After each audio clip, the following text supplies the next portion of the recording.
அமேசான்ல safety lock ஒன்று வாங்கியிருந்தேன், லவ் லாக் பிராண்டு. இதுல 10 லாக்ஸ் வரும். இதோட எம்ஆர்பி வந்து 399. நான் வந்து 339க்கு வாங்கியிருந்தேன்னு நினைக்கிறேன். சின்ன பசங்க வச்சிருக்கவங்களுக்கு இது ரொம்ப யூஸ்ஃபுல்லான ப்ராடக்ட். இது ஈஸியாகவும் ஃபிக்ஸ் பண்ணிக்கலாம். நம்ம ஜஸ்ட் அந்த பீல் பண்ணிட்டு ஸ்டிக்கரை நம்ம அப்படியே ஸ்டிக் பண்ணிக்கலாம் 2 சைடும். இது நான் மெயினாக ஃப்ரிட்ஜுக்காக தான் வாங்கினேன். ஃப்ரிட்ஜை வந்து ஓப்பன் பண்ணி எல்லாத்தையும் போட்டு மிக்ஸ் பண்ணி வச்சுட்டு இருந்தான்.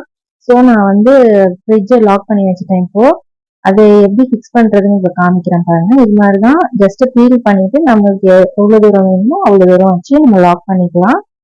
லாக் பண்ணதுக்கு அப்புறம் பசங்க தானே அப்படின்னு சொல்லிட்டு அவங்க முன்னாடி ஓப்பன் பண்ணிட்டு இருக்கக்கூடாது. ஏன்னா அவங்க நல்லா நோட் பண்ணி வச்சுட்டு கரெக்டா எப்படி ஓப்பன் பண்ணி கத்துக்கிட்டு திரும்பி ஓப்பன் பண்ணி நம்மளுக்கே திரும்பி பேக் ஃபயர் ஆயிடுது. அது பாருங்க, இந்த மாதிரிதான் டோரேமான் மாதிரி ஏறி டிராக்குள்ள உட்காந்துக்குவான்.